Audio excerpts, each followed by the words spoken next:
السلام علیکم حضور والا سوال ہے کہ حضرت کوئی امام صاحب نے انہوں نے نماز دے ٹائم تو کوئی 2-4 منٹ قبل اپنے ایک شاگرد نو اپنے کسی کام بھیجیا، جبکہ اس وقت انہوں دی کوئی مجبوری ہے سی۔ مجبوری دی حالت انہوں نے اپنے ایک شاگرد نو اپنے ایک ذاتی کام واسطے بھیج دیتا، تو جدوں واپس آیا تے وہ جماعت جڑی ہو چکی سی، نماز جماعت نال نہ پڑھ سکیا، بعد چ نے اپنی نماز پڑھ لی۔ تے اس تے حکم شرع کی ہوئے گا؟ جبکہ ایک شخص کا کہنا ہے کہ اس بچے نے شرک کیتا ہے، یہ ہن مشرک ہو گیا ہے، لہذا یہ پیچھے اسی ہن نماز نہیں پڑھنی۔ اگے پیچھے وہ نماز پڑھ لیندے سن، ہن کہندے کہ میری نماز اس بچے پیچھے نہیں ہونی، کیونکہ اس نے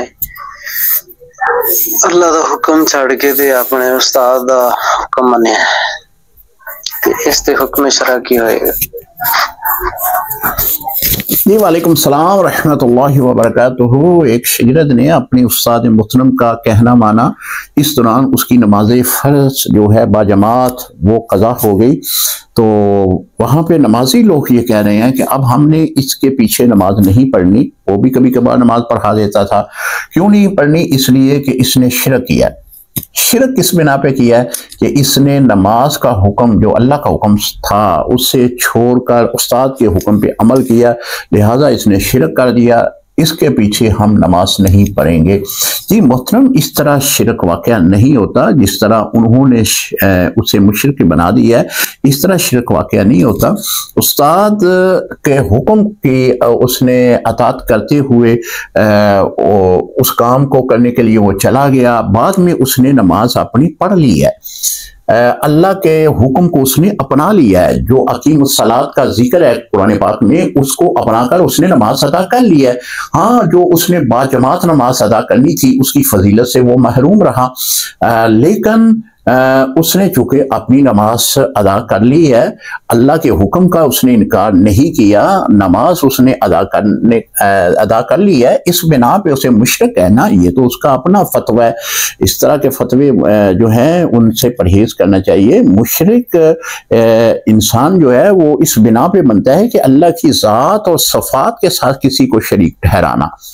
یہاں پہ نہ تو اللہ کی ذات کے ساتھ اس نے کسی کو شریک ٹھہرایا، نہ اس کی صفات کے ساتھ کسی کو شریک ٹھہرایا، اور یہ کیسے مشرک بن گیا؟ محترم، یہ مشرک نہیں ہے، اس نے جو ہے استاد کا کہنا مانتے ہوئے نماز کو قضا کیا ہے، تو استاد صاحب کو بھی چاہیے تھا کہ وہ یہ فرما دیتے کہ آپ نے نماز پڑھنی ہے، نماز پڑھنے کے بعد آپ یہ کام میرا جو ہے وہ کر دیں، تو یہ بہتر ہوتا، کیونکہ ایک اس کو بھی جو نماز باجماعت ادا کرنے کا ثواب ہے وہ بھی مل جاتا، اور اس کا استاد صاحب کا جو حکم تھا وہ بھی وہ پورا کر دیتا۔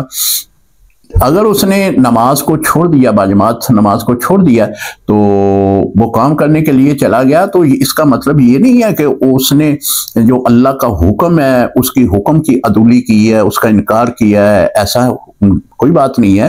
اس نے حکم اللہ کے کو اپناتے ہوئے ہی اس نے بعد میں نماز ادا کی ہے۔ نماز باجماعت تو نہیں ادا کر سکا، لیکن اکیلے میں ادا کر لی ہے، انکار اس نے نہیں کیا، تو لہذا اسے کہہ دینا کہ یہ شرک ہے، شرک اس طرح نہیں بنتا۔ محترم، السلام علیکم ورحمۃ اللہ وبرکاتہ۔